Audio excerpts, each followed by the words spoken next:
mesa de las ponencias,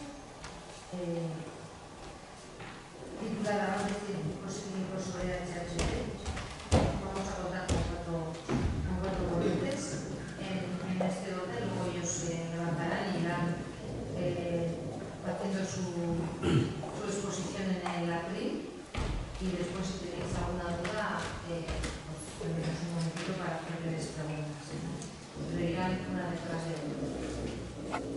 Comienzo presentando al doctor Ángel Carracedo Álvarez, que antes ya ha presentado Martín, director de la Fundación Pública Galega de Medicina Sinómica de Sergas y catedrático de la Facultad de Medicina de la Universidad de Santiago. Es presidente del Consejo Asesor Externo de Univar, coordinador del área de Genética y Biología de Sistemas e investigador líder en genética dentro del Instituto de Investigación Sanitaria de Santiago de Compostela. Buenos días, muchas gracias. Va a hablar sobre el futuro inmediato del genoma y el tratamiento de las enfermedades raras.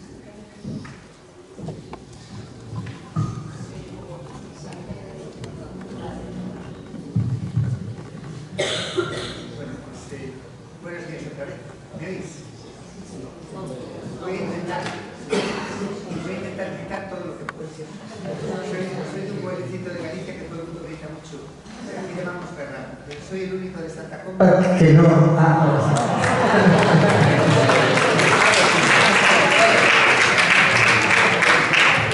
Bueno, pues ahora sí que se oye. Bueno, muy bien. Pues nada, pues buenos días a todos otra vez y yo voy a dar poquito tiempo porque ya os digo que voy a dar una visión general del diagnóstico y de las terapias, porque ya os digo que dirijo un grupo grande de gente que trabajamos, pero no específicamente en HST, pero sí daros una visión general porque después tenéis ponentes estupendos que os van a contar todas las cosas específicas de vuestro problema.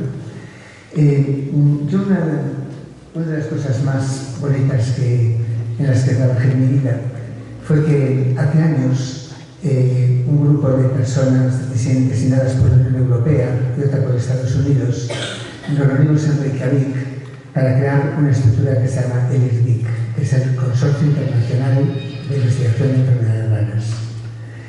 Ahora participan muchísimos países del mundo, está Australia, Japón, China, muchos otros países. Y ahí lo que hacemos es trabajamos, conseguimos fondos y presionamos a todos los Estados miembros a que cumplan los objetivos que fijamos.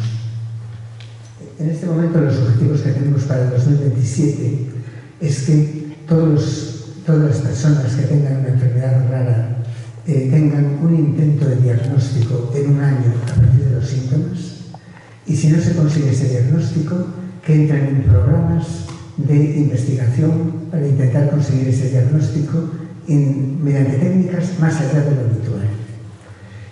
El segundo objetivo del IRDIC es que tengamos para el año 2027 1000 terapias nuevas, terapias avanzadas para enfermedades raras. Es un objetivo ambicioso, yo ahora os hablaré, pero que quizá sea un objetivo factible, incluso más factible en países que en España que el primero.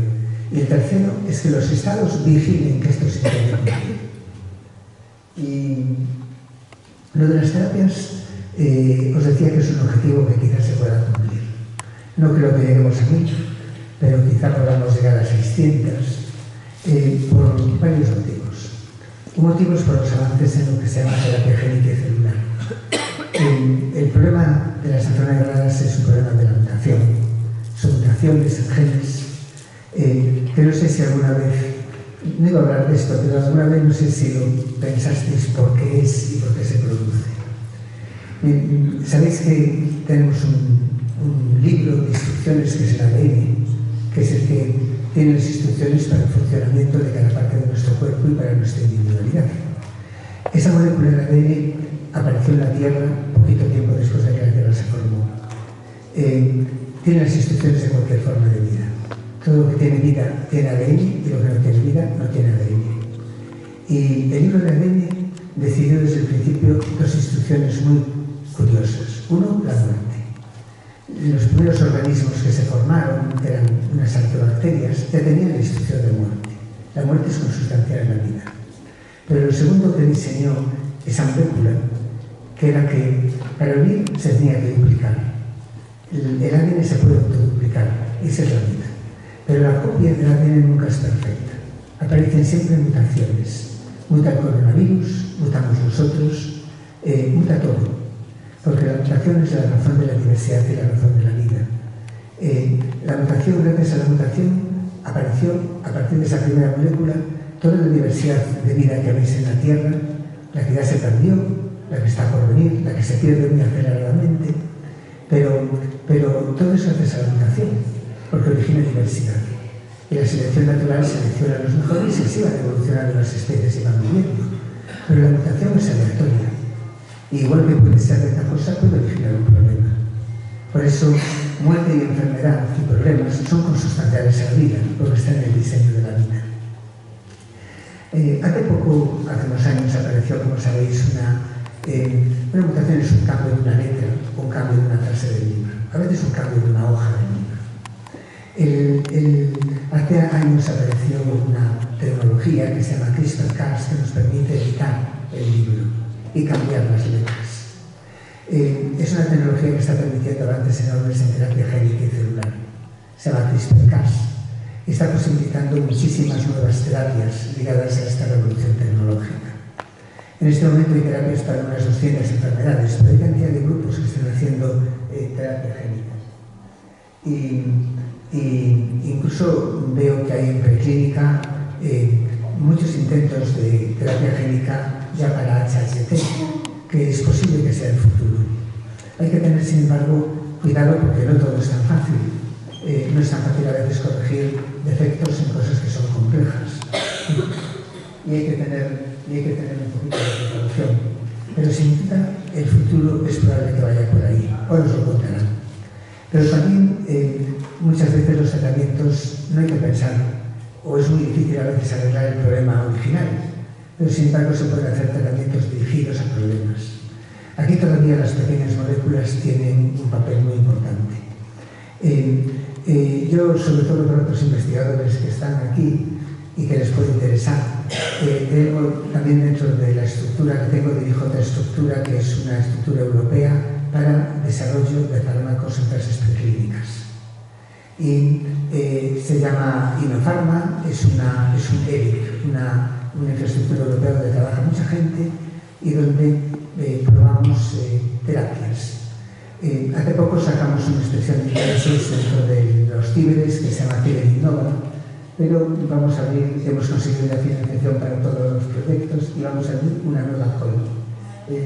Una call es una llamada para todos los investigadores que quieran que le ayudemos a desarrollar sus ideas con moléculas para ir adelante. Y pues os interesa a muchos que estáis trabajando. Decimos que el HST, como sabéis, son mutaciones en una serie de genes. Lo tenéis súper bien puesto en la página web de vuestra fundación, de vuestra asociación. Que la verdad que es está todo muy claro y todos lo conocéis. Son mutaciones en varios genes.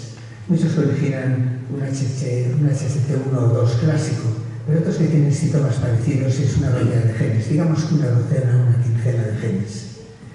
Y la ventaja ahora es que normalmente podemos diagnosticar o saber la mutación, gracias a que aprendimos mucho, avanzamos mucho en técnicas de secuenciación. Secuenciación es la tecnología para leer las páginas del libro y las letras del libro. Y antes teníamos que ir gen por gen y costaba mucho trabajo, pero ahora podemos hacer todos los genes a la vez. De hecho, normalmente, fijaros, el libro nuestro del ADN es como la Catedral de Santiago. Está en 23 tomos y tiene 3.300 millones de letras y son 22.000 genes. Ya no hacemos ahora en laboratorios como el nuestro, ahora ya podemos analizar todos los genes que están ligados a HCG. Pero ahora lo que hacemos habitualmente en el estándar de rutina es hacemos el exoma, analizamos los 22.000. Y luego miramos aquellos que nos parece que pueden estar relacionados con los síntomas del paciente. Esto implica, lógicamente, tecnologías más caras, que cuestan, pero cada vez más caras el aparato, pero cada cada vez el diagnóstico es más barato.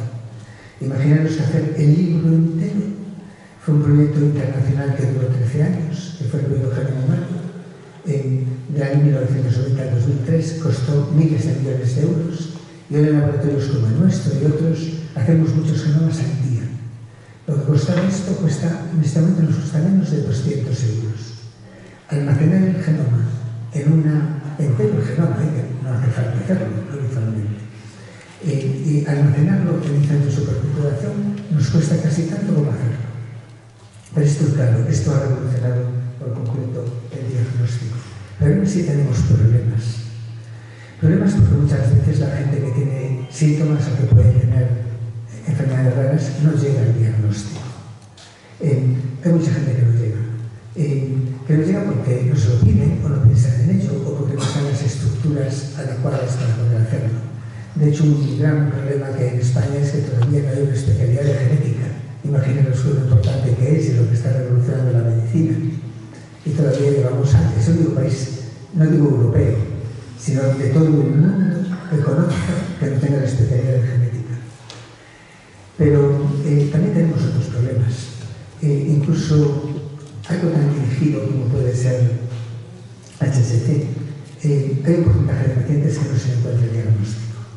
Más o menos, sabiendo que es un problema familiar, está claro, más o menos en el 10% de los pacientes no se encuentra el diagnóstico. El motivo son varios. Uno porque analizamos normalmente la parte codificante de los genes, lo que tiene instrucciones concretas, por ejemplo, que se haga la hemoglobina, pero no lo que está alrededor, que puede ser también importante porque es lo que regula, apaga o enciende los genes. También porque no conocemos todo el genoma. También porque muchas veces tenemos un cambio de una letra y no sabemos realmente cómo de mala es. Le llamamos variaciones de significado incierto. Y la gente se queda diciendo, esto puede ser la causa de tu problema, pero no estamos seguros. No conocemos, como os decía, todo. Hay a veces que uno tiene un problema porque lo tiene solo en un grupo de células, son mosaicos, es lo que llamamos mutaciones postigóticas.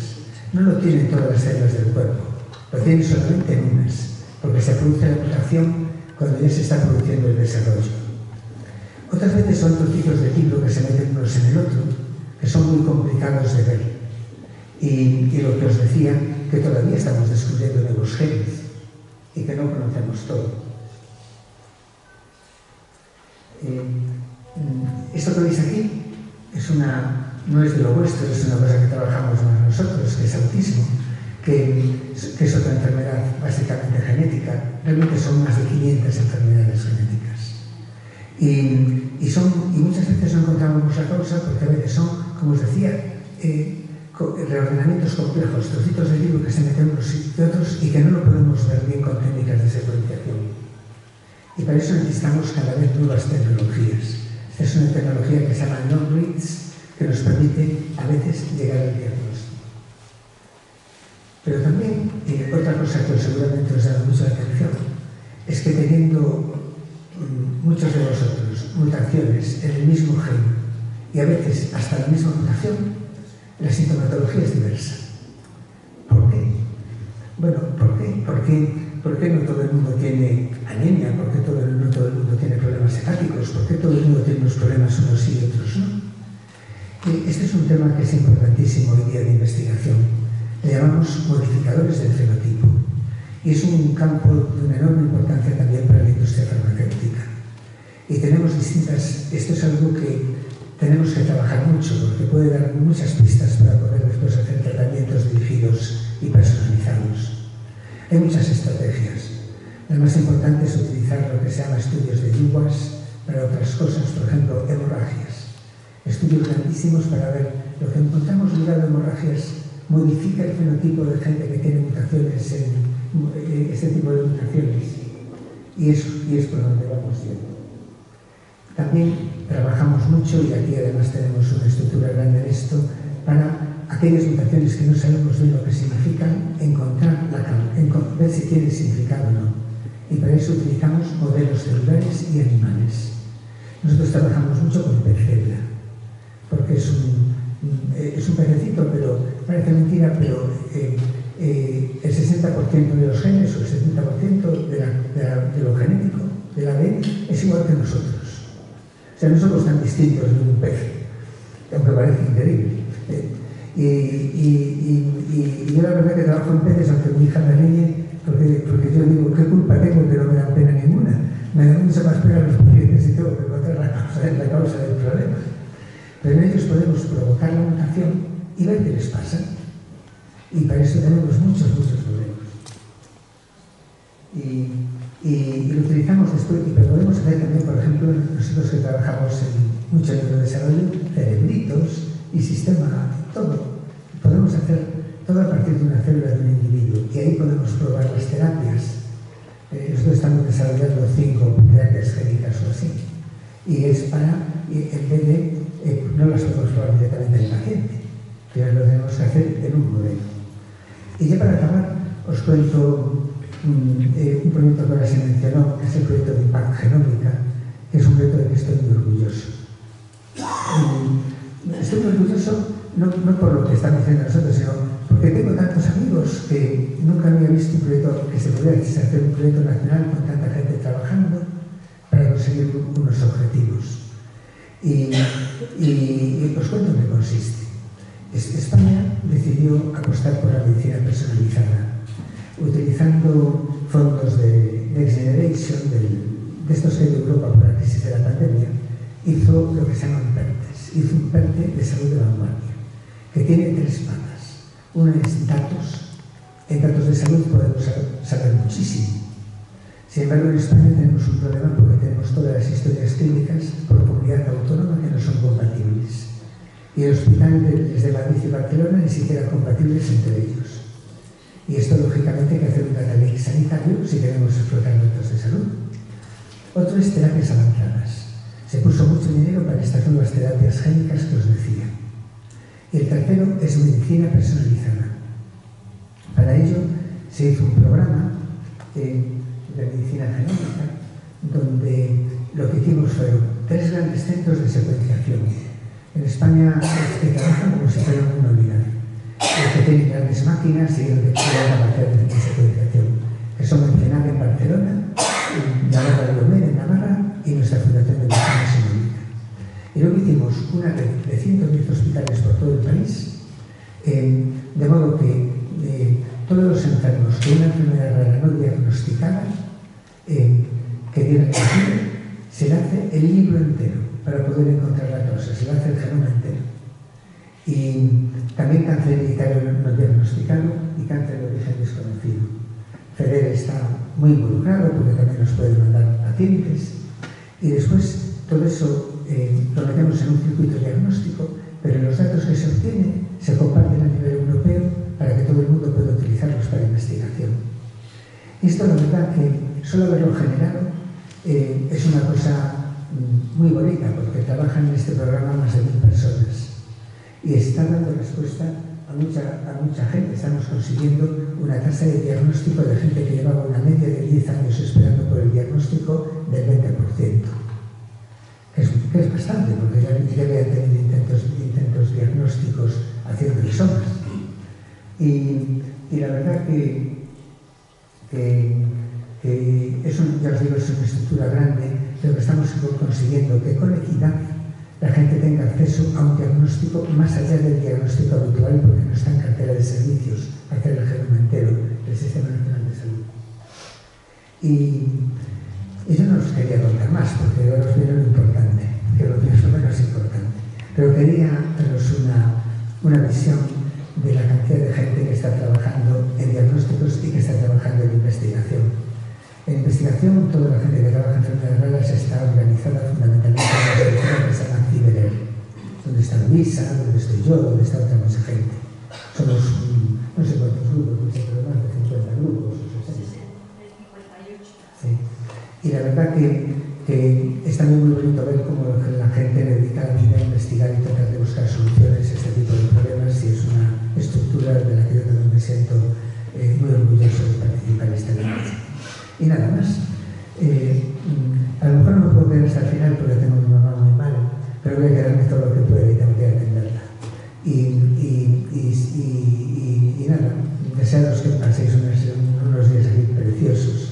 y yo todo lo que queráis de mi parte, ahí me tenéis siempre. Gracias.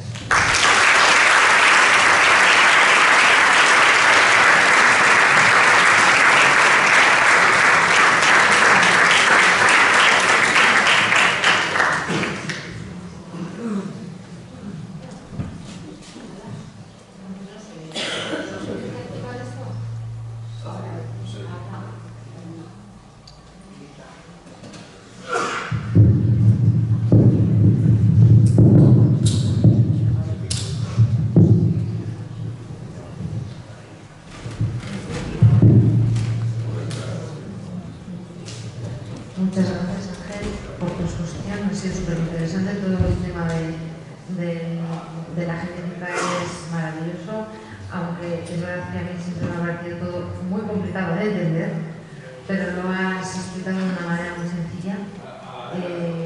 El proyecto del que nos has hablado es muy esperanzador y esperamos que poco a poco pues bueno, se vayan logrando esos retos, ¿no? Es verdad que ha habido con respecto, si nos echamos la mirada para atrás a 50 años atrás, los pasos en genética han sido gigantes. Quizás nosotros no podamos verlo, pero en 50 años seguramente que esto cambiará más. Gracias.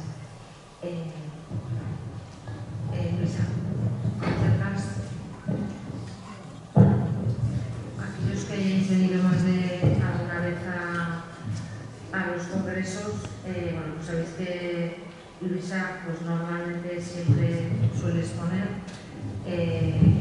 Evidentemente la vinculación que la asociación ha tenido toda la vida con el Centro de Investigaciones Biológicas, bueno, anteriormente el Centro Superior de Investigaciones Científicas, ha sido desde el inicio de la creación de la asociación y bueno, la asociación tiene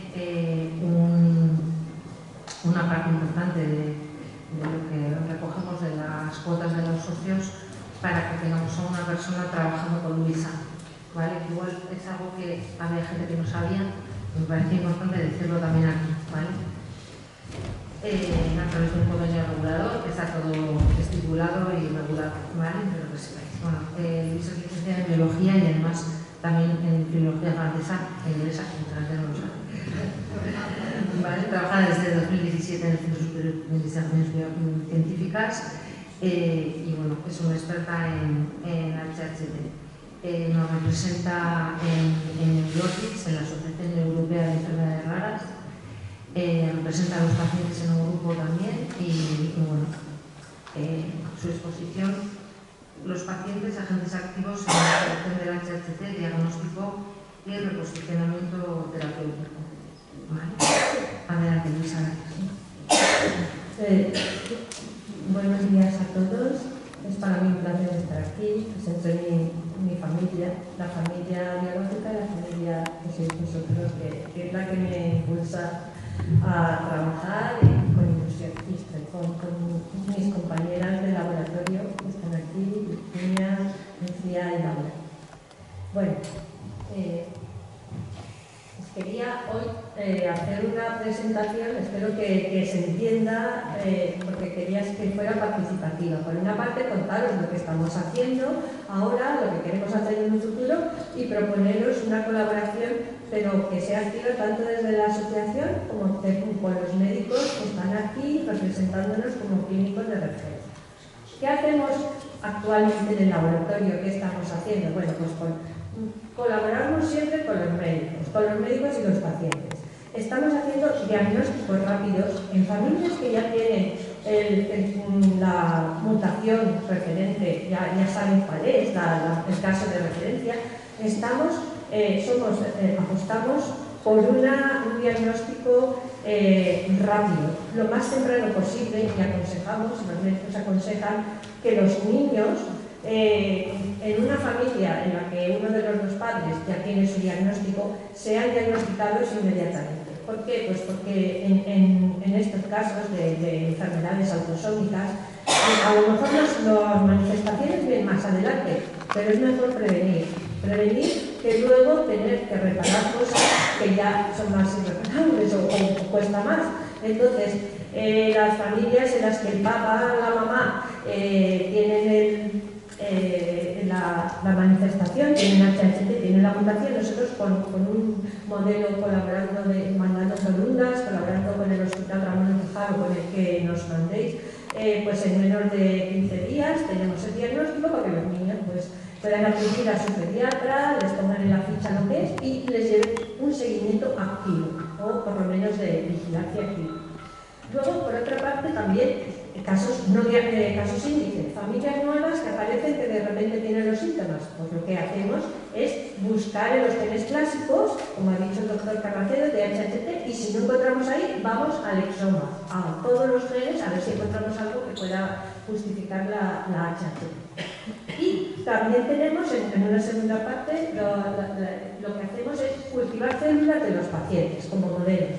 Digamos, personalizar un poco las células de cada paciente. Las células endoteliales, pues no tenemos de todos, pero sí con ayuda de los hospitales y de los centros de referencia, pues tenemos colecciones, intentamos hacer colecciones de células endoteliales, que son las que son el target, las que realmente sufren en la enfermedad, por así decirlo, que la vasculatura, las células endoteliales forman la vasculatura.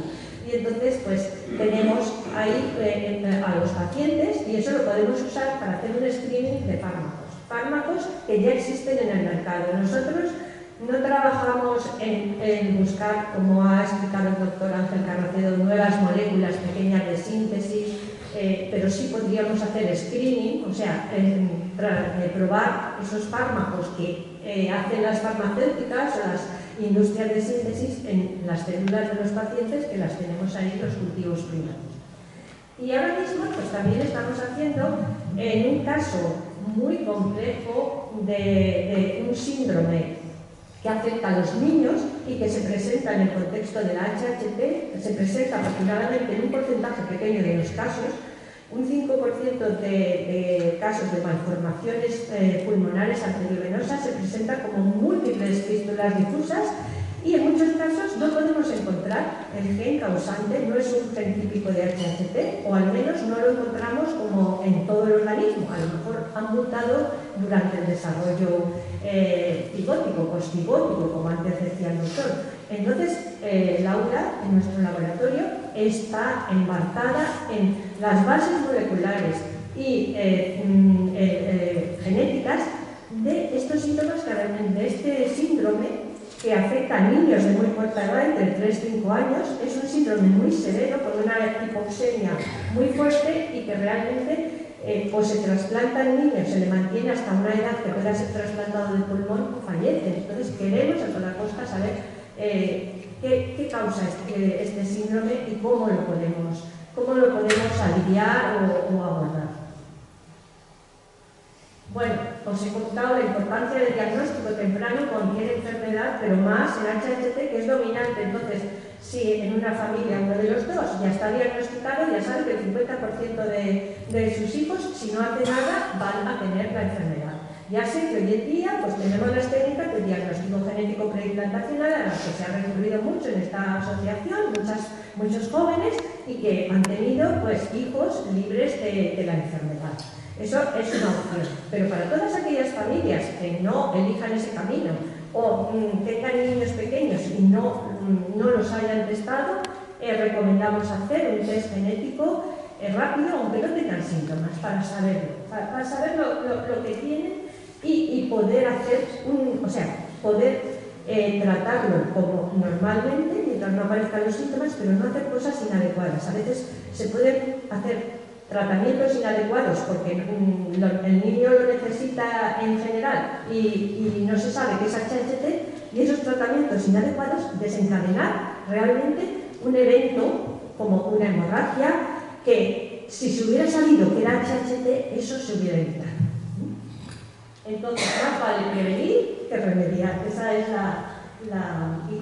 y en todo, la mejor terapia es la prevención. El efecto de las vacunas, pues lo tenemos reciente, ¿no? El ejemplo con el COVID, y bueno, y de pequeños nos vacunan para prevenir que podamos coger enfermedades. Pues aquí, ¿cómo podemos empezar a tratar o aliviar los síntomas? Previniendo desde pequeños y que esos niños que tengan las mutaciones sean tratados de una forma adecuada y con cuidado. Bueno, ¿y qué queremos hacer? pues hemos presentado un nuevo proyecto que, no sé, se resolverá pronto, en junio, julio, y es la personalización, lo que decía un poco el doctor anteriormente, de las manifestaciones en HHT. HHT, ya sabemos, está causada por unos genes, pero genes, como ha dicho el doctor antes, aun teniendo la misma mutación en algunas familias o mutado el mismo gen, vemos que las manifestaciones son muy diversas. La historia clínica en distintos pacientes es muy diversa. Entonces, obviamente, hay que hacer una medicina personalizada. ¿Eso cómo se puede hacer? ¿Cómo se puede hacer? Intentando hacer estudios genómicos, como nos ha explicado antes el doctor Carracero.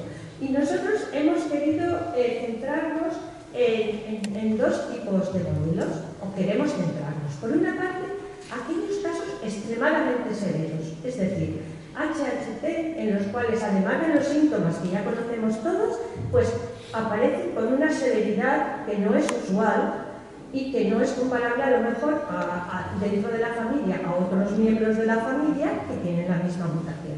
Queremos analizar el exoma, todos los genes, o sea, ir a leer los libros que tienen la información para todos esos 22.000 genes que ha dicho el doctor Carracedo, porque a veces hay variantes en otros genes que pueden ser enfermedades que no conozcamos y están ahí ocultas, que afecten a la coagulación, que afecten a lo mejor a la estructura de todas las capas que rodean a la vasculatura, que afecten a genes que afectan, por ejemplo, dan hipertensión pulmonar, enfermedades que están ahí ocultas y no dan la cara, pero lo que hacen es agravar los síntomas del HHT. Queremos ver si existe eso, porque si existe, tratando esos genes podríamos aliviarlo. Un ejemplo, un paciente que tenga mutación en HHT, pero que además no lo sepa y tenga una mutación en un gen de la coagulación, cuando sangra, sus sangrados van a ser mucho más difíciles de parar, porque tiene una deficiencia en el proceso de coagulación. Entonces se le une la HHT, que produce una debilidad de las células endoteliales que son frágiles y se rompen fácilmente en los vasos pequeñitos, en los capilares, y además en el proceso de coagulación para parar la hemorragia tenemos otro defecto. Pues queremos, por una parte, coger los casos severos para ver si los podemos aliviar encontrando una razón genética. Y por otra parte, queremos buscar modificadores, también lo ha mencionado el doctor Carracedo. En el genoma pueden haber variantes, o sea, variaciones en otros genes que interaccionan con los genes de la HHT y hace que los síntomas sean más suaves o desaparezcan. Serían genes modificadores, pero digamos buenos, ¿no? Genes que nos ayudan a que la enfermedad sea más leve y los desconocemos. Pues el otro tipo de pacientes que queremos ver son aquellos pacientes que, teniendo una mutación que otros familiares la tienen y tienen una HHT normal, sin embargo estos apenas manifiestan los síntomas y llevan muy bien la enfermedad. Queremos analizar el exoma para ver qué diferencias tiene en nuestros genes y si las encontramos, a lo mejor por estas tecnologías genéticas que ha comentado el doctor Ángel Carracedo, que podríamos simular estas variaciones para en pacientes que tienen una severidad normal para reducir. O sea, es decir, buscamos tanto casos muy severos para encontrar la causa y tratarla y que esos casos disminuyan la severidad, como casos en los que no hay apenas manifestaciones naturales y que queremos ver qué hay en esos pacientes, qué variantes hay, qué hace que se aminoren o se oscurezcan los síntomas normales de HHT. Y esto es del pasado. Ya sabéis que nosotros hemos usado siempre terapias o hemos buscado con productos que ya existen en el mercado, fármacos que ya existían, a ver si podían hacer algo para HHT. Teníamos 3 tipos de terapias, bueno, que todos tomáis, el anchafilín, que es una terapia para aumentar la coagulación, potenciar la coagulación y sobre todo evitar la rotura del coágulo de manera temprana una vez se ha formado. El anchafilín, todos lo conocéis.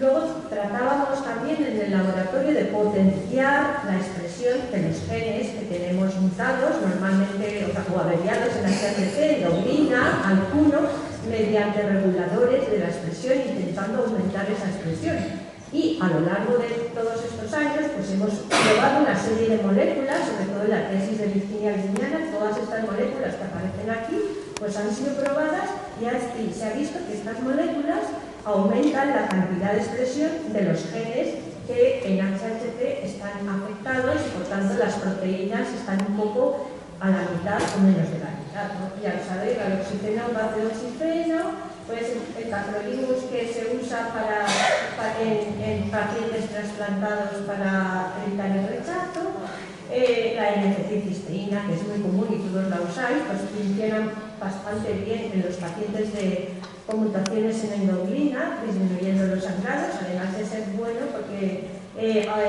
mejora la homeostasis vascular.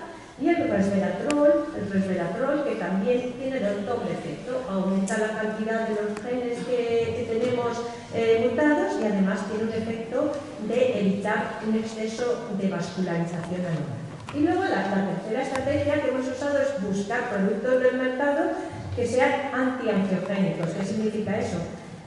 Que eviten, que reduzcan la vasculatura anómala. Ahí tenéis una representación a la derecha de cómo tiene que ser una vasculatura normal, bien formada. En HHT lo que sería es que desaparecen los capilares de esa ordenación tan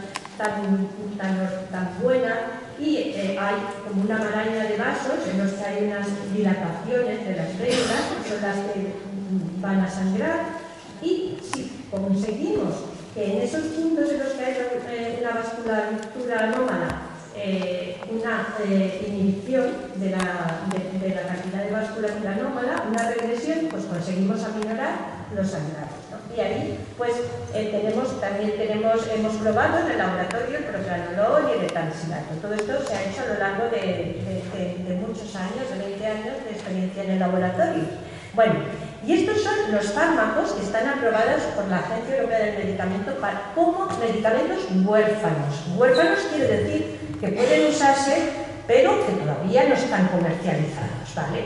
Entonces, he sacado la tabla y en la tabla pues veis que nosotros en España, en el TESIC, pues sacamos el etansilato, que está arriba de todo, pero que no le he puesto flecha porque realmente no existe como tal en la farmacia. El etansilato existe en algunos compuestos como ampollas inyectables, pero nosotros cuando conseguimos la designación huérfana era un pulverizador para la nariz, lo hacíamos la administración de otra manera. Y esa otra manera, que se hizo un ensayo clínico en el Ramón y Cajal con el doctor José Luis Paquier como investigador principal aquí presente, pues esa designación huérfana que nos dio la EMA no se pudo continuar porque hay que hacer ensayos clínicos posteriores que cuestan mucho dinero y eso se necesita una farmacéutica que apoye. Por lo tanto, ese no lo he señalado porque no existe como tal un pulverizador de etansilato que uno pueda comprar en la farmacia. Pero los que os talidomida y bevacizumab son medicamentos huérfanos designados por la EMA, pero no los hemos conseguido nosotros la designación. Ahí tenéis el año y los investigadores que la consiguieron. Y luego tenemos otros dos, bacidoxifeno y radoxifeno, que son fármacos contra la osteoporosis o para prevenir la osteoporosis. Y sin embargo, también pues algunos de vosotros los habréis tomado y funcionan aumentando la cantidad de endocrina ALK1 y disminuyendo los sangrados. Entonces, he puesto aparte el Pazopanil, porque este está reconocido como medicamento huérfano, pero solo por la FDA, ya sabéis que es la de americana. Así como la Agencia Europea del Medicamento funciona para Europa, los americanos tienen otra agencia, la FDA, y el Pazopanil está para medicamento huérfano en el caso de sangrados severos y de hemorragias gastrointestinales, pero solo por la FDA. Entonces, en el presente os voy a comentar el propranolol. Nosotros no lo tenemos designado como huérfano, nunca hicimos el proceso, pero sí tenemos publicaciones y sabemos que el propranolol ha sido designado. Tenemos nosotros la designación para tratar otras enfermedades, la de von Hippel-Lindau. Es un antiangiogénico y lo que hace es que reduce la vasculatura. Entonces, von Hippel-Lindau es una enfermedad tumoral. Si bajas la vasculatura, los tumores se quedan ahí o regresan porque tienen menos nutrientes. Ya sabéis que los vasos sanguíneos aportan nutrientes. Y para otra enfermedad prima hermana de HHT, que es la cavernomatosis cerebral familiar, que tienen anomalías que cursan con sangrado, sobre todo en el cerebro. Pues para ellos sí que tienen la designación por la EMA, el propranolol de medicamento huérfano. Nosotros pensamos que también, si nos pusiéramos a ello, lo podríamos conseguir para HHT, ¿no? Pero de momento, ya lo conocéis, el propranolol, pues la pomada que tiene la doctora Sol Marcos, la pomada con vaselina, lleva propranolol para evitar que las recaídas o la revascularización de la nariz, una vez que sois tratados con escleroterapia, pues suceda, que dure más tiempo, que no inmediatamente vuelvan a aparecer las telangiectasias en la nariz, ¿vale?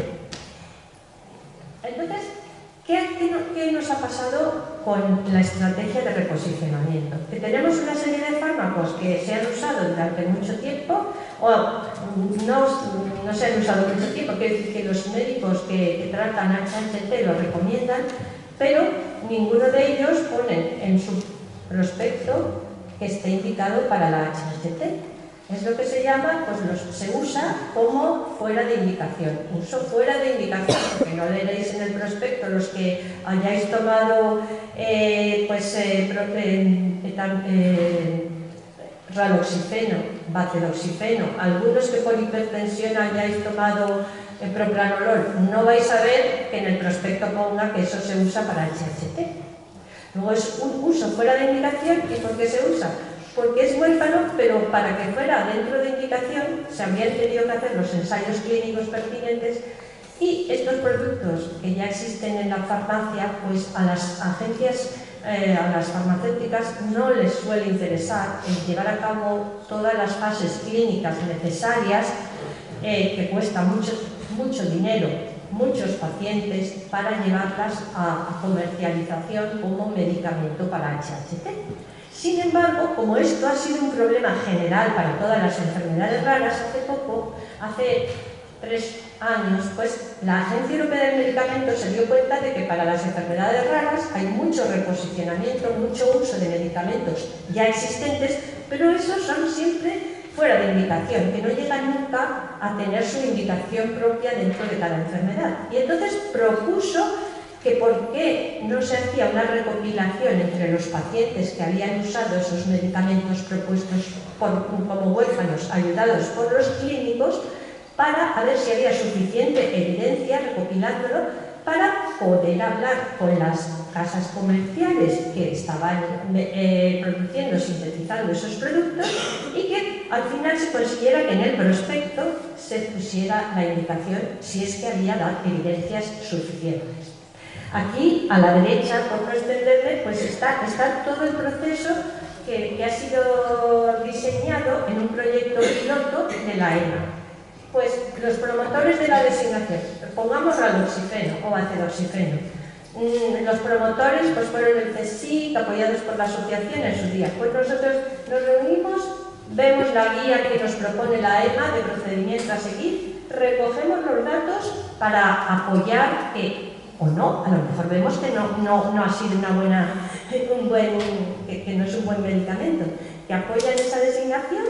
Entonces volvemos a la Agencia Española del Medicamento con los datos, porque la Agencia Española es partícipe del proyecto con la EMA, y allí nos sugieren que añadamos más datos, que investiguemos, investigar no, es recogida de datos. Y luego, una vez que la Agencia Española considera que hay suficientes datos como para apoyar que ese medicamento debe ser prescrito como medicamento para la HHT, pues se interacciona con la casa comercializadora que está, digamos, fabricando en ese momento el medicamento. La mayoría de estos de reposicionamiento ya no tienen patente. Y entonces, si ellos acceden, se añade en el prospecto la nueva indicación. Ya voy a cortar enseguida. Entonces, esto es lo que necesitamos vuestra ayuda, porque yo propongo a la asociación y a los médicos que hagan una recopilación o los mismos pacientes que han tomado raloxifeno o valderoxifeno o propranolol, que lo indiquen a través de la asociación, los médicos que han recetado lo indiquen, tiempo de tratamiento, si les ha funcionado, si no les ha funcionado, efectos secundarios, para ir formando una base con estos medicamentos y ver si al final realmente funcionan o no para HHT y realmente se puede llegar a una designación como en el prospecto como medicamento que sirve para la HHT. Y el último ya, lo que ayer comentábamos. Muchos de vosotros tomáis suplementos dietarios con colágeno, elastina y os ha ido bien, pero no hay datos reales que lo apoyen. Como decía la doctora Sol Marcos, necesitamos datos objetivos, recogida de datos, pero de una forma controlada. Entonces, proponemos hacer, en colaboración con la doctora Sol Marcos y la asociación, un ensayo en el que tengamos unos suplementos de colágeno, elastina, unos que lleven simplemente colágeno y elastina, otros con resveratrol y otros placebo. ¿Por qué digo resveratrol? Porque hemos visto que la composición de muchos de estos suplementos dietarios que tomáis está incluido el resveratrol, y como habéis visto anteriormente, el resveratrol es un elemento que ya habíamos investigado en el laboratorio que era bueno para la HHT, lo había investigado en la tesis de Virginia. Entonces es posible que el efecto sea una conjunción de colágeno con resveratrol o no solamente el colágeno, pero lo que necesitamos es también, pues eso, a ver si nos organizamos en la asociación y con el Hospital de Alcorcón para hacer un ensayo prospectivo con estos suplementos dietarios y ver realmente los resultados. Si llegamos a la conclusión de que disminuye los sangrados y aumenta la hemoglobina, o sea, es ver las epístasis y ver cómo va la anemia, si mejora o no. Y nada, muchas gracias. Y aquí tenéis al laboratorio, a la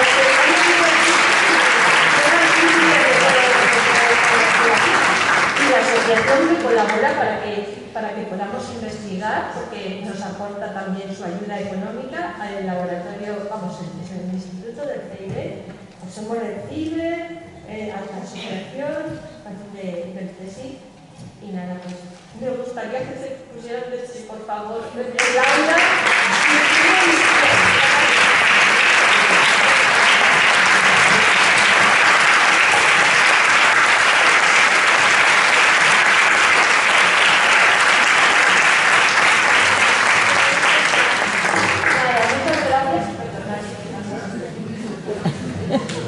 Bastante breve. Sí que es verdad que os tengo que pedir que lo que voy a contar es un adelanto de cosas que estamos negociando con una empresa farmacéutica que queremos hacer público a lo largo del verano.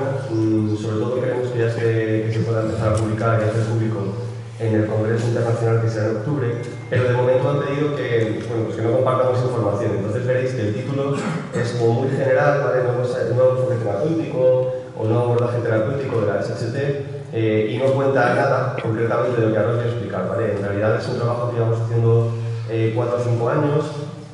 Se le dio una tesis doctoral el año pasado en Salamanca por Laura Silva, y hay otra tesis doctoral que se va a leer ahora en septiembre con Claudia Alarcón, que estuvieron en el último congreso. Y bueno, pues lo que voy a explicar un poco es esa idea que hemos tenido, el mismo enfoque. Y igual, en el fondo es un poco un reposicionamiento terapéutico, como decía Luisa, solo que un poquito difícil, ¿vale? Entonces, bueno, voy a ir pasando así rápido mientras vemos si puedo hablar. Vale, como ya ha explicado Luisa, al final el problema que tenemos en la HST sobre todo es de las malformaciones vasculares, ¿vale? Porque estos ovillos que se forman tanto en la piel como en las mucosas, como en los internos, pues dan lugar a todos los síntomas de la enfermedad. Y sobre todo, pues lo podemos resumir en una cadena de eventos, que es que aparecen mutaciones en los genes, principalmente en Lineal 1. Eso provoca las alteraciones de la angiogénesis características que dan lugar a las malformaciones arteriovenosas, que son estas comunicaciones directas entre arteria y vena. Eso son las propias lesiones viscerales, eso da lugar a las telangiectasias, y eso da lugar a la rotura de estas telangiectasias y los sangrados, ¿vale? Hasta ahora, el principal abordaje terapéutico es una embolización, bloquear las arterias que están sangrando o que van a sangrar y Da igual, si no se me lo cuento todo, sí. Bloquear con embolización y evitar que se produzcan los sangrados. Pero el problema es que muchas veces puede, claro, si tú estás bloqueando una arteria, estás produciendo que se vuelva a producir angiogénesis, y si precisamente el problema es que la angiogénesis se hace mal, pues al volver a forzar la angiogénesis pueden aparecer nuevas malformaciones, que por eso, como acaba de explicar Luisa, pues solo utiliza el propranolol para intentar bloquear la angiogénesis justo después de embolizar, para que esa embolización no genere la aparición de nuevas malformaciones. Yo siempre pongo el ejemplo de que esto es como la cabeza de la hidra, que le cortabas la cabeza y surgían 3 nuevas cabezas. Entonces llega un momento en que el tejido se vuelve poco manejable. ¿Cuál es nuestra hipótesis? ¿Cuál es nuestra idea? Nuestra idea es utilizar el trasplante de unas células madre que puedan evitar que esa angiogénesis se produzca de forma deficiente. Entonces hay un tipo de células madre, que son las células madre mesenquimales o células mesenquimales estromales, que se están utilizando en muchísimas terapias y que pueden tener efectos que sean beneficiosos en este caso, ¿vale? ¿Qué son estas células madre mesenquimales estromales? Bueno, pues son células multipotentes que derivan de muchísimos órganos, sobre todo se obtienen de médula ósea y de grasa, también se pueden obtener de colon umbilical o de pulpa dentaria, etc. Y que tienen una serie de marcadores muy específicos, ¿vale? Que son los que se utilizan para saber que esa es una célula madre. Y uno de esos marcadores va a sonar, porque es endoglina. Endoglina es uno de los marcadores de esas células madre. Entonces, bueno, esas células madre ahora mismo se están utilizando como terapia, como ha explicado Luisa, fuera de indicación o experimental casi en muchísimas patologías, pero sobre todo lo más interesante es que se ha conseguido que se apruebe por la Agencia de Medicamentos para una enfermedad, que es la enfermedad de Crohn. Y se ha generado una terapia celular, que es el Darovastrocel o el Alofisel, que es la forma comercial, que permite utilizar esto para evitar que aparezcan fístulas en los pacientes de Crohn. ¿De acuerdo? Esta es la forma en la que se ha estudiado. Porque además lo que han observado es que bueno, todas las funciones que tienen estas células, ¿vale? Que son muchísimas, ¿vale? Bueno, es que no se puede ahí, da igual. No, pasa lo siguiente, una vez que saben cómo funciona. Bueno, da igual, no os preocupéis. Que se ha salido todo. ¿Lo estáis marcando vosotros? Bueno, pues de todas las funciones que tienen estas células, que son capaces de transformarse en otro tipo de células, por eso son células madre, se ha visto que, además de poder transformarse en esas células, son capaces de modular la función inmune, es decir, son capaces de regular linfocitos, macrófagos, etc., y son capaces de regular la angiogénesis. Y claro, estas dos ideas son las que nos permiten estudiar, o las que nos han dado pie a estudiar qué puede pasar en el HHT, porque precisamente el que surjan las malformaciones está relacionado con esos dos procesos, con la inflamación y con la angiogénesis. Entonces pensamos que si son capaces de regularlo, pues puede haber un papel. Y luego hay otra cosa que es muy interesante, y es que en algunas patologías, por ejemplo en la enfermedad de Crohn, han visto que estas células son deficientes, que funcionan mal, que tienen un mal funcionamiento y que por eso el trasplante con otras células que sean sanas permite tratar a estos pacientes. Entonces, con todas estas ideas, nosotros planteamos varias hipótesis. La primera es que si endoglina es un marcador de estas células, puede tener una función. Y claro, si tiene una función, cuando modificamos los niveles de endoglina, cuando tenemos más endoglina, menos endoglina, podríamos alterar el funcionamiento de estas células. Y si los pacientes de HST tienen menos endoglina, igual sus células no están funcionando bien. Y entonces, unas células sanas podrían tener una función para reparar las malformaciones o para evitar que surjan las malformaciones de estos pacientes, ¿vale? Digamos que esas fueron todas nuestras hipótesis. Y en base a estas hipótesis, pues planteamos unos objetivos y nos decidimos a estudiar cómo eran estas células, cómo afectaban los niveles endoglinas y estudiamos usar como terapia, ¿vale? En cuanto al primer bloque, fuimos capaces, o sea, tenemos ratones que tienen endoglina normal, endoglina más alta de lo normal o endoglina más baja de lo normal, e intentamos cultivar estas células a partir de la grasa de esos ratones, ¿vale? Lo conseguimos, excepto de unos, los que no tenían endoglina. Los ratones que no tenían endoglina no fuimos capaces de sacar estas células, éramos capaces de sacarlas de todos, menos de esas. En esos ratones podíamos apagar endoglina cuando están las células ya, si nos ha permitido estudiarlo. Lo que hemos observado es que primero, digamos, si eran capaces de convertirse pues, en células de grasa, en células de de hueso, en células de cartílago, y vimos que sí, todas las funciones eran normales en ese sentido, pero cuando nos pasamos a estudiar la inmunomodulación, que era muy importante, nos centramos en los linfocitos T y vimos que los efectos que se producían eran totalmente dependientes de la expresión de endocrina. Es decir, si nosotros poníamos las células madre normales, la proliferación de los linfocitos disminuía, que es lo que esperábamos, porque regulan la proliferación de estos linfocitos. Vale, pues ese efecto, cuando lo poníamos con células madre que tenían más endoglina de la normal, era todavía mayor. Pero cuando poníamos células madre sin endoglina, no se producía el efecto. Miramos transmigración, es decir, cómo las células migraban a través del endotelio y de la matriz, y observamos el mismo efecto, muy parecido. Es decir, las células que tenían mucha endoglina se comportaban como las normales, pero cuando les faltaba endoglina era como no poner células. ¿Vale? Las células no tenían ninguna función. Entonces eso nos permitió llegar a la conclusión de que efectivamente teníamos una alteración en la inmunomodulación, es decir, la forma en la que esas células madre regulan la respuesta inmune estaba alterada. Pero claro, nosotros nos dedicamos sobre todo a la angiogénesis y es la parte que más nos interesaba. Entonces hicimos ensayos para ver qué es lo que pasaba con la angiogénesis. Y los resultados fueron muy parecidos. Las células madre normalmente estimulan la angiogénesis, tenemos un poquito más de angiogénesis. Cuando ponemos más endoglina se dispara la angiogénesis, pero cuando utilizamos células madre sin endoglina, no es que sea como si no pusiéramos células. No. Se comportan exactamente lo contrario.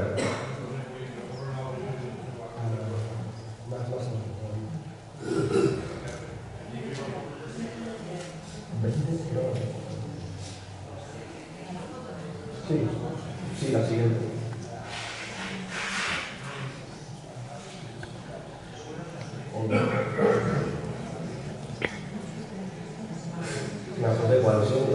¿Se entiende más o menos aunque no haya? Déjalo, Virginia, lo sí. Bueno, el caso es que lo que encontramos... ¿Se entiende bien, verdad? Pues ya está. Entonces, lo que habíamos encontrado es que la parte de angiogénesis también estaba alterada, ¿vale? Porque las células, cuando les poníamos más endoglina, hacían todavía más angiogénesis, y cuando le quitábamos la endoglina se volvían antiangiogénicas, es decir, tenían un efecto totalmente opuesto. Es decir, que efectivamente, con respecto a nuestra primera idea, modificar los niveles de endoglina hace que estas células se comporten de forma totalmente diferente, tanto si tienen demasiada como si tienen demasiada poca, ¿vale? Y eso nos llevó a las siguientes dos hipótesis, ¿vale? Y esto tiene algún efecto en la formación de malformaciones, que eso es lo que al final nos interesa. Entonces, no sé si alguno me recuerda, cuando estuvimos en Valencia, os enseñé un pequeñito modelo que teníamos de ratón que nos permitía provocar malformaciones venosas y las veíamos con látex azul. Serían unas marañas azules muy espectaculares, que esas eran las malformaciones.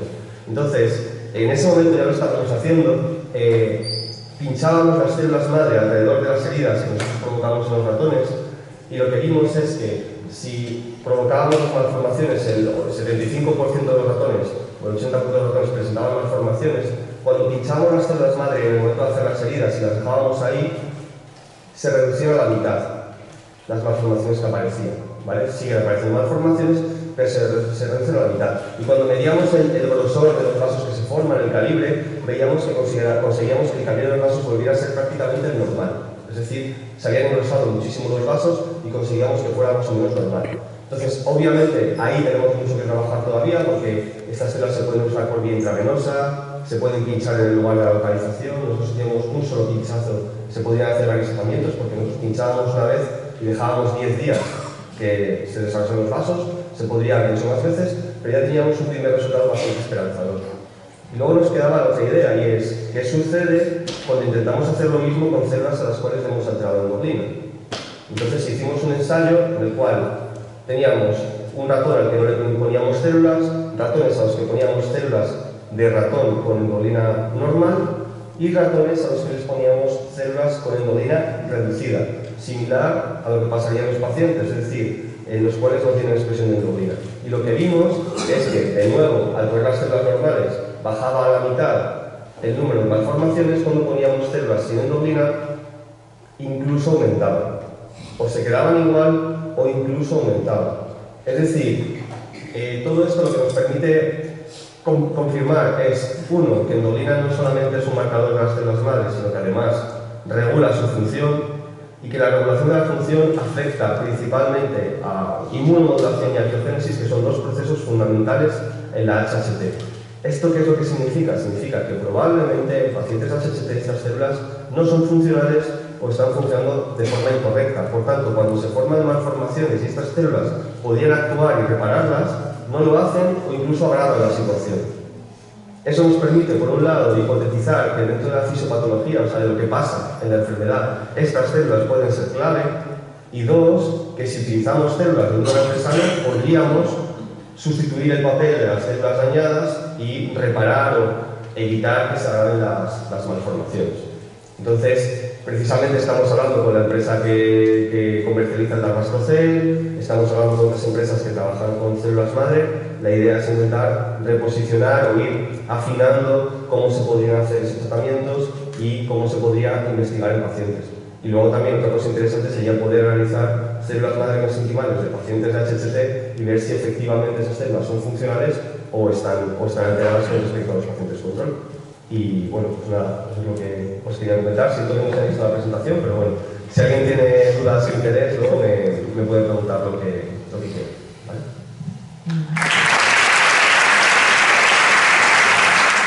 De la mesa científica, vamos muy bien de hora, parece que no, pero en estos encuentros es fundamental que vayamos bien de hora para que también haya un espacio donde la gente pueda hacer preguntas. Teníamos previsto, porque igual alguno de vosotros lo habíais leído en el programa, que viniera el doctor Antonio Riera del Hospital Universitario de Belice, pero por circunstancias personales no ha podido acudir, pero nos ha mandado a la doctora Raquel Torres Iglesias, que es adjunta del Servicio de Medicina Interna y miembro de la unidad de HCT del Hospital Universitario de Belice desde hace 4 años. Está haciendo además la tesis doctoral en HCT y, en palabras de Tony, es una experta en la enfermedad. Nos va a hablar sobre investigación translacional en HCT. Gracias, Raquel. Bueno, en primer lugar, gracias por pensar en nosotros para trabajar para venir a las charlas, y disculpar al doctor Riera que por problemas personales no ha podido venir. Entonces,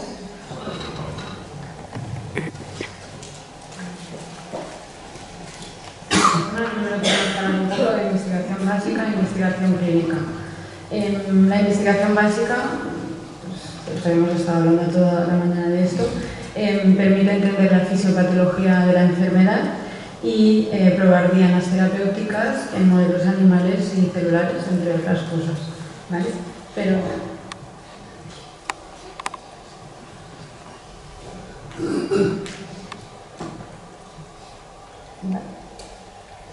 bueno,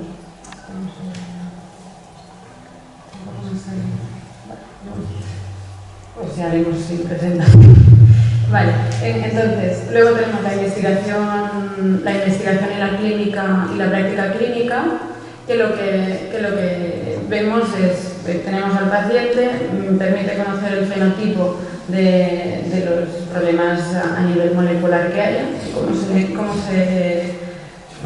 se ven en el paciente en sí, y como estamos en la consulta podemos detectar los problemas que presentan los pacientes y a los cuales tendremos que intentar buscar una solución. Aparte, una vez después de ensayar tratamientos en modelos animales y modelos celulares, luego podemos pasar a tratamientos primero en voluntarios sanos, después en pacientes, y permite... Vale. Pues, bueno, aquí más o menos está un poco el esquema de fisiopatológico de la enfermedad. Vale. Aquí es donde tendríamos el problema, en activina endocrina. El problema que hay, o sea, aquí es la vía de angiogénesis, ¿vale? La formación de vasos, y el problema que hay es que esta vía lo que hace es frenar un poco esta formación de vasos. Al tener un defecto en estos genes, lo que pasa es que en ocasiones se produce una preinsuficiencia, es insuficiente este freno, y es cuando se producen las malformaciones vasculares. Al poder entender esta fisiopatología a partir de la investigación básica, podemos intentar buscar dianas terapéuticas. La que les debe sonar es el bevacizumab, es la que está más extendida, es una anticuerpo VEGF, hablaremos de él después, ¿vale? Y luego, para intentar, el problema es que desde la investigación básica a la investigación clínica, muchas veces esto pasa mucho tiempo y es difícil esta transición. Es difícil esta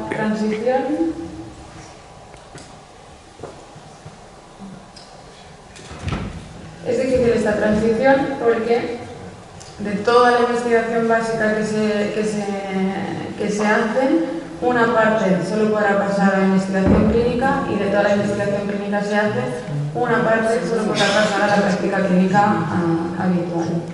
Entonces, la medicina translacional es una rama de la biomedicina que lo que intenta es basarse sobre 3 pilares, que son el laboratorio, la clínica y la comunidad, que serían los pacientes, y combinan ciertas disciplinas y recursos de experiencias y técnicas con el objetivo de mejorar la prevención, el tratamiento y el diagnóstico de las enfermedades, con el objetivo final de mejorar la atención de los pacientes.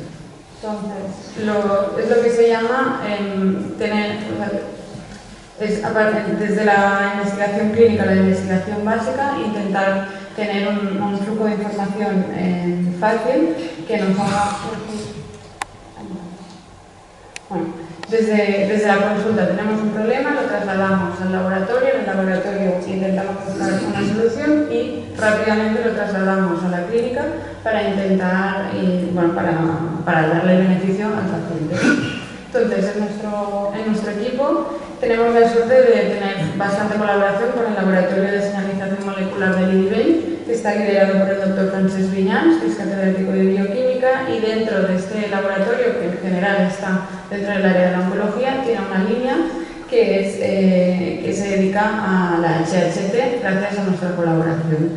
Entonces, esto sería como la parte del laboratorio, y luego tenemos la parte más clínica, que es el equipo de enfermedades sistémicas vasculares y envejecimiento, del cual formamos parte la mayoría del servicio de medicina interna de nuestro hospital. El líder de este equipo de investigación es el doctor Antonio Riera, y dentro de este equipo también tenemos la línea estratégica de HHT y otras enfermedades minoritarias vasculares, en la que participamos los clínicos de la unidad de HT, que generalmente somos internistas, pero también colaboramos con los neumólogos, con los radiólogos y con otras especialidades. Y luego, durante varios años hemos tenido una figura híbrida que era... hemos tenido una figura híbrida que era un internista que se formó en Belviche como residente y posteriormente ha hecho la tesis sobre todo en el laboratorio. Venía todos los jueves a la consulta de Redbose y después también estaba en el laboratorio. Y eso nos ha permitido un poco de conexión y de traducción y ha mejorado toda la comunicación con el laboratorio. Entonces, un poco para empezar con los ejemplos de medicina translacional, nos centraremos un poco en la genética, ¿vale? Estamos en la consulta, un 10% de los pacientes son genéticamente huérfanos, es decir, tienen fenotipo HHT, pero un estudio genético negativo. Entonces, lo que hicimos es analizar el exoma de 13 pacientes de 7 familias diferentes y un familiar no afecto de cada familia. Esto nos permite hacer estudio de cosegregación, que quiere decir que si encontramos ciertas variantes que podrían ser patogénicas de la enfermedad, causantes de la enfermedad, el familiar que no esté afecto no tendrá que tener esta variante, y en cambio todos los que tengan la enfermedad sí que la tendrían que tener. Entonces, no explicaré cómo fue exactamente el detectar los filtros que se usaron para escoger los genes que encontramos, pero al final nos quedamos con 8 variantes en varios genes relacionados con la angiogénesis, y sobre todo nos centramos en SMAD6. ¿Vale? SMAD6 es dentro de la vía que os he enseñado antes, está BMP9, activina endoglina y luego todas las SMADs. Todas las SMADs que van al núcleo y activan la generación de la transcripción de ciertas proteínas para hacer la regulación de la angiogénesis. Pues SMAD6 es una proteína que inhibe un poco esta vía. Y entonces trasladamos al laboratorio esto, se hicieron cultivos celulares con células sin SMAD6 células con la mutación del paciente de la familia que estudiamos y con SMAD6 normal, y lo que se vio es que al activar la vía de señalización que está afectando el rengo con BMP9, lo que se vio es que en los pacientes, en las células con la mutación de los pacientes sí que se generaba SMAD6, pero esta SMAD6 no era funcional. Con lo cual, un poco lo que ha dicho antes el doctor Picacho, ¿no? Tanto el exceso, o sea, la falta de inhibición como el exceso de activación de la vía también pueden generar fenotipo similar a la HHT. Entonces, hemos acabado con la fase de investigación básica de laboratorio, vamos otra vez a la clínica. Lo que hicimos es, sabiendo que hemos encontrado esta mutación en SMAD6, a partir de ahora, en el panel de diagnóstico de un caso índice, un caso que no sabemos la mutación conocida, hemos incluido SMAD6 dentro de los genes a estudiar. Luego, como dianas terapéuticas, dentro de las dianas terapéuticas, a partir de biopsias de telangiectasias de pacientes con HHT, tanto tipo 1 como tipo 2, tanto mutación endolina como VRL1, comparado con piel sana de una persona sin HHT, lo que se vio es que la vía PI3K está hiperactivada. Y esta hiperactivación de la vía PI3K a nivel de clínica lo que nos permite es plantear tratamientos con sirolimus. Actualmente hay ensayos clínicos abiertos para probar el tratamiento con sirolimus en pacientes con HHT, pero de momento aún no hay resultados publicados. Y entonces lo que sí que estamos haciendo es pacientes que están trasplantados, ya sea hepático por HHT o pacientes que están trasplantados por otra razón, recomendamos cambiar a sirolimus para intentar tratar de alguna manera el rengo. Y luego está todo el tema de biomarcadores. Los biomarcadores son características que se pueden medir y evaluar objetivamente y que nos tienen que servir como indicadores de que no hay enfermedad, que hay enfermedad, que la enfermedad va bien, que la enfermedad va mal, que está respondiendo al tratamiento. Actualmente no existe ningún marcador claro en HHT, pero sí que hay bastante investigación en marcha porque nos sería muy útil, sobre todo para intentar hacer medicina de precisión, ¿vale? Intentar seleccionar, dependiendo de los biomarcadores que tenga el paciente, intentar seleccionar un tratamiento óptimo y guiar el tratamiento a lo largo del tiempo. Esto lo estamos intentando mirar con el bevacizumab. El bevacizumab, como os he dicho antes, es un anticuerpo monoclonal anti-VEGF que se ha demostrado que mejora la epistaxis, mejora la anemia por afectación gastrointestinal, disminuye el índice cardíaco en pacientes con insuficiencia cardíaca por afectación hepática, pero no disponemos de biomarcadores que nos guíen un poco en el tratamiento. Entonces, uno de los biomarcadores que hemos estudiado es la adrenomodulina, que es un péptido vasodilatador secretado por las células endoteliales que regula la permeabilidad y la estabilidad endotelial y que también se cree que puede activar la vía PI3K. AKT, que es la vía que también hemos visto antes que estaba activada en HHT. Entonces, en este estudio lo que hicimos es comparar niveles a nivel de sangre de pacientes con HHT respecto a personas sin enfermedad y lo que se vio es que los pacientes con HHT tenían niveles elevados y además también vimos en biopsias de telangiectasias comparadas con piel normal, o sea, piel de un paciente no HHT y se vio que también estaba más expresada a nivel de la biopsia, de la telangiectasia, con lo cual parece que puede ser un posible biomarcador. Y luego tenemos el VEGF, que es el Vascular Endothelial Growth Factor, es la diana de bevacizumab, que es un potente modulador de la angiogénesis, que hay estudios, sobre todo primeros de los 2000, que decían que había niveles elevados en plasma en pacientes con HHT y también en tejidos de modelos animales. Entonces nosotros pensamos, bueno, vamos a calcular el VEGF, va a estar alto, pondremos el bevacizumab, bajará y así sabemos si estamos tratando o no si está bien tratado o no el paciente.